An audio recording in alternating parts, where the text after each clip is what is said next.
Thank you very much. It's a great honor to have the First Lady of Venezuela. She's been through a tremendous, she's been through a lot, let's put it that way. She's been through what people don't want to have to go through and should never have to go through. Her husband is a tremendous man who's working so hard, and it's very dangerous. It's dangerous stuff. We hear what's going on. We know exactly what's going on.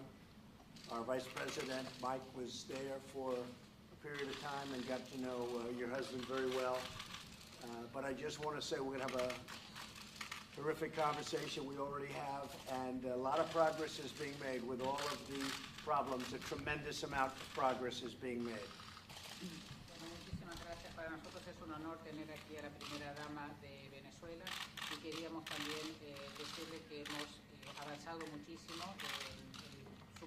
La última vez que vimos a su marido era una persona excelente. Sabemos que trabaja muy denodadamente, su vida está en peligro, así que queremos demostrarle que nosotros estamos con ustedes. El vicepresidente Mike lo conoció personalmente y realmente demostró y expresó cuánto lo apreciaba y el valor que tenía. Nosotros estamos teniendo muy buenas conversaciones, hemos avanzado muchísimo y hemos avanzado mucho en la solución de los problemas. Venezuela was a country with tremendous potential and is still a country with tremendous potential. But people are starving, they're being killed, they're being beaten. What's going there is unfathomable to everybody that sees and everybody that gets reports. We're getting reports that are horrible.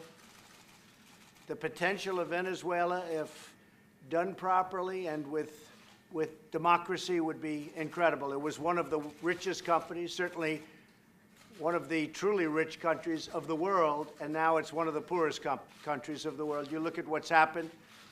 Despite oil, the oil's not coming out. Everything's broken. They have no water. They have no electric. The lights are out. In fact, I understand just today they had a big blackout. So we're very much in contact with your husband and with everybody else, and a lot of things are happening. Many things are happening. Please. Bueno, en realidad Venezuela es un país con muchísimo potencial, tenía mucho potencial, tiene mucho potencial. Lamentablemente ahora estamos viendo hambruna, muerte, ataques. Es una situación realmente inconcebible. Realmente es totalmente increíble. El potencial que tiene Venezuela se va a poder concretar en una democracia. Era un país, es uno de los países más ricos del mundo, sin embargo ahora por todos los problemas que tienen es uno de los países más pobres del mundo.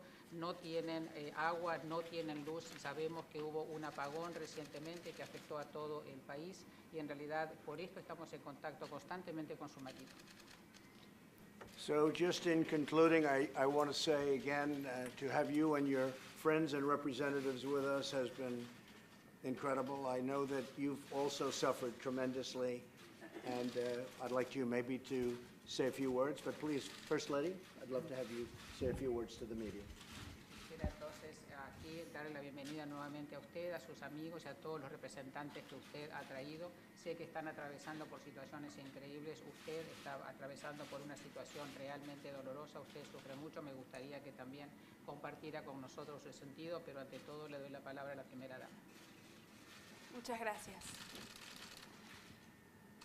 Hoy estar acá para mí es un honor y yo debo agradecerle al presidente Donald Trump, al vicepresidente Mike Pence y Bianca. Un honor haberte conocido. Señor Bolton, para mí es un honor saber que contamos con usted. Venezuela hoy está pasando por una crisis energética muy grave, donde hoy nuestros niños están muriendo porque no hay luz, porque no hay comida, porque se apagaron los hospitales y con ellos la vida de inocentes que están pagando las consecuencias de una terrible dictadura.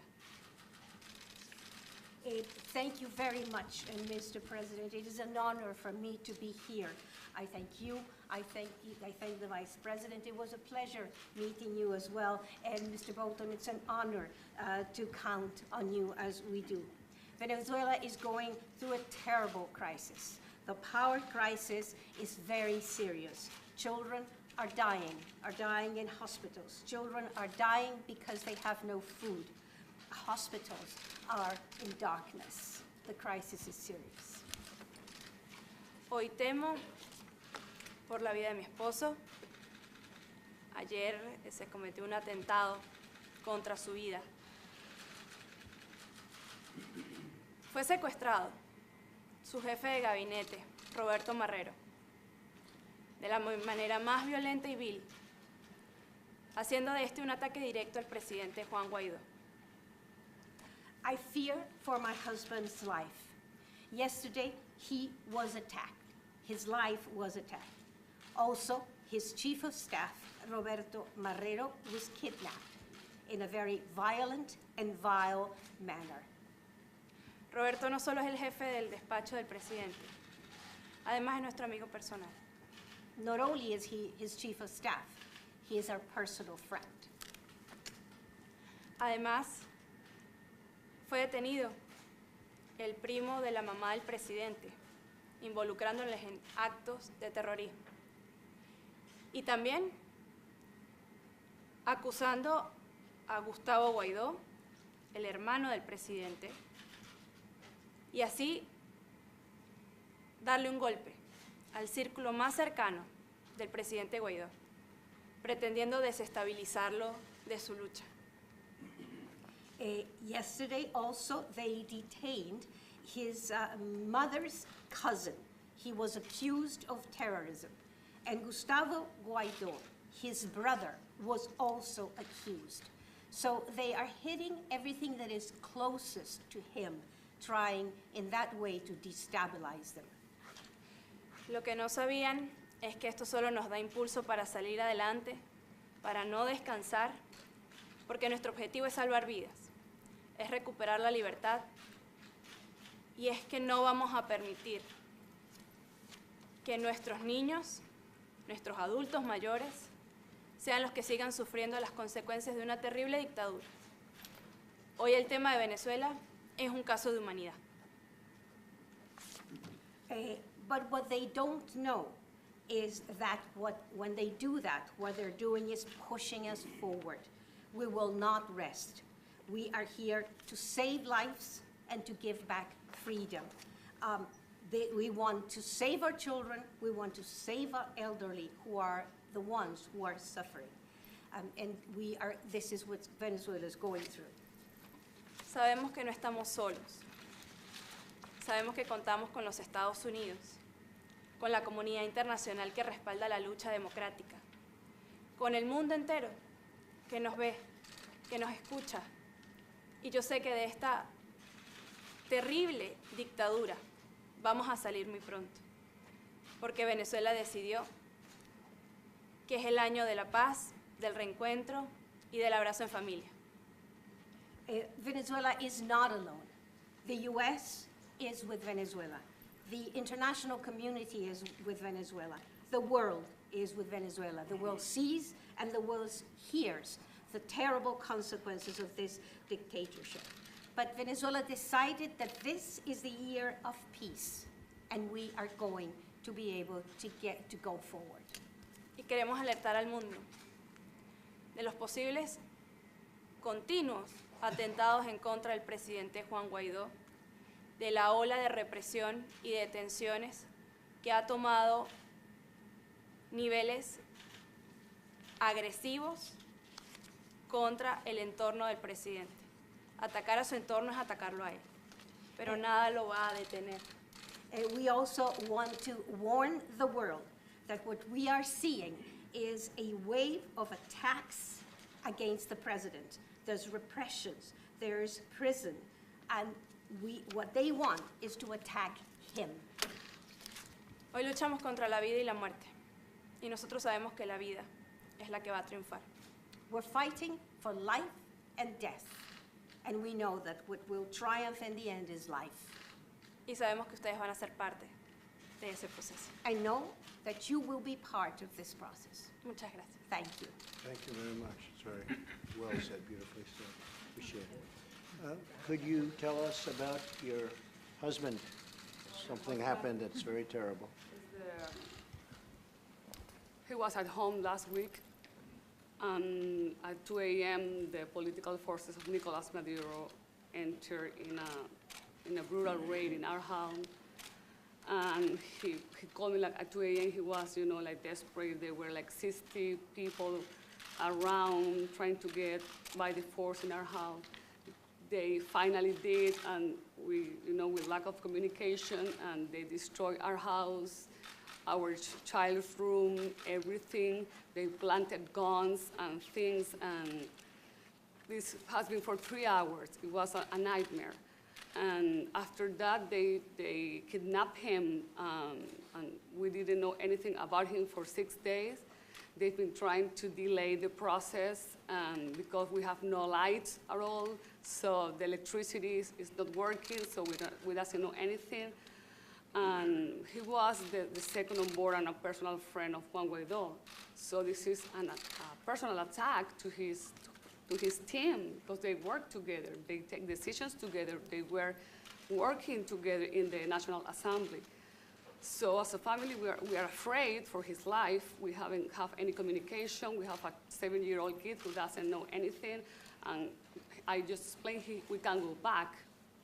And I want to ask you, help, because we are fighting, but we can't do it ourselves. So they took him, and he's in prison now? Yeah. Do you know where he is? Yeah, well, we know the place, but we haven't spoke to him or seen him. No communication whatsoever? Okay.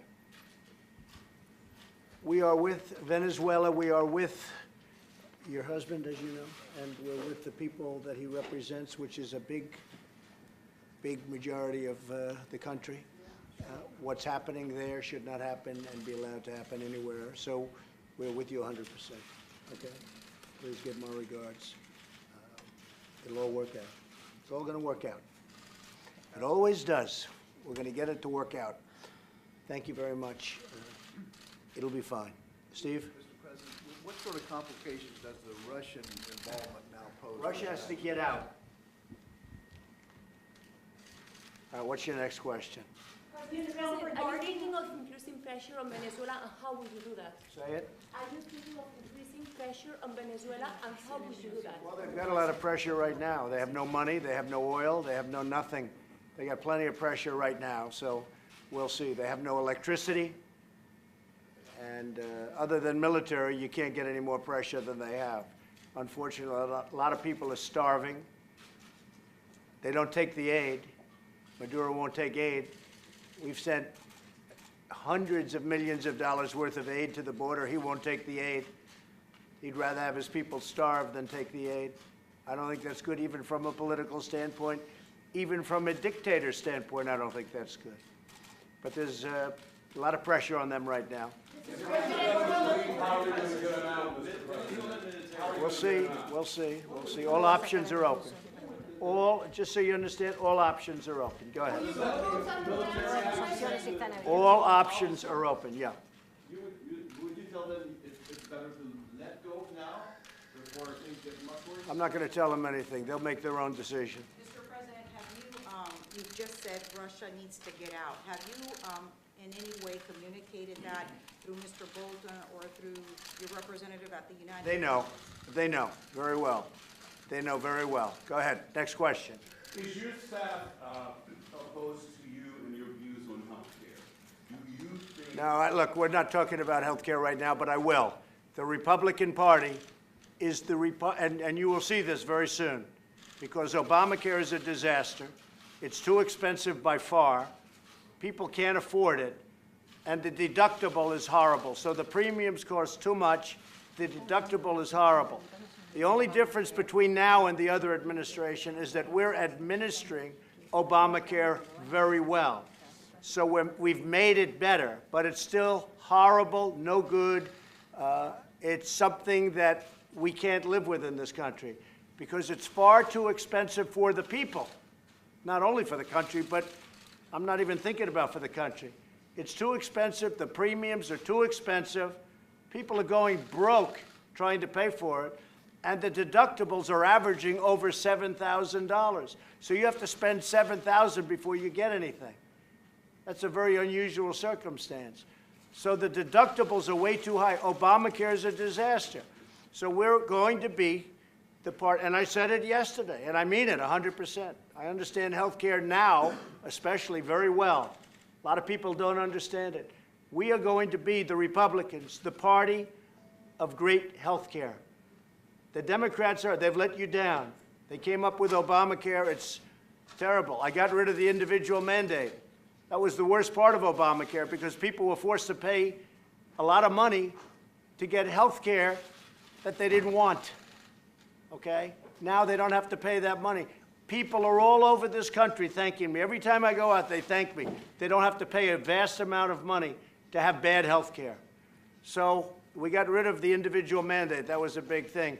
We will, you watch, we're going to be the party of great health care.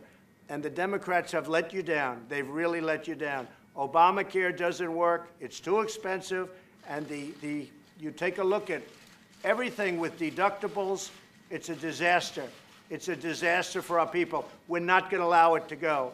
So we're coming up with plans. We have a lawsuit right now going where phase 1 of the lawsuit terminates Obamacare, essentially terminates Obamacare. You know that. That's the Texas lawsuit. We think it'll be upheld, or we think it'll do very well in the Supreme Court. And if the Supreme Court rules that Obamacare is out, we will have a plan that's far better than Obamacare. Thank you all very much. I appreciate it. Thank you. Thank you. Thank you, everybody. Thank you. Go this way. Thank you, Press. This way. Thank you, Press. No time. Thank you this way. Thanks, everybody. Thank you. Right this way. Thank you, everybody. Right this way. Thank you, Press, very much. This way. Right this way. Thank you. Right now. Let's go. Thank you very much. She's been a tremendous representative for her country. And she's meeting tomorrow with the First Lady of the United States in Florida. They're meeting tomorrow. It's a message that the United States is committed to seeing Venezuela. I'll tell you, if you look at what we're doing, you will see a commitment that few people have made. And frankly, this didn't have to happen in Venezuela. Past administrations right here should have been more forward-thinking. This should never have happened in Venezuela. This is a tragedy. You know, we're fighting all over the world for countries. We're 5,000, 6,000, 7,000 miles away. They never did anything with respect to Venezuela. Past administrations allowed this to happen. I've inherited a mess between North Korea and all of the problems we have all over the world, the entire Middle East, and Venezuela. These are things that they never should have happened. They never should have allowed to get to this point. But I'll fix it. We're fixing it all over the world. That's what we're going to do. Just like in a different sense, we are going to fix health care. We're going to fix a lot of problems that nobody else was able to do. And we just left, as you know, the Prime Minister of Israel. They're having a lot of hard times over there right now. But the Golan Heights, which every president promised they'd do, they never did. I did that not only with respect to Jerusalem and the embassy, but also now the Golan Heights. They desperately need it. It was good timing. They desperately need it. They need the heights. Thank you very much, everybody. Thank you.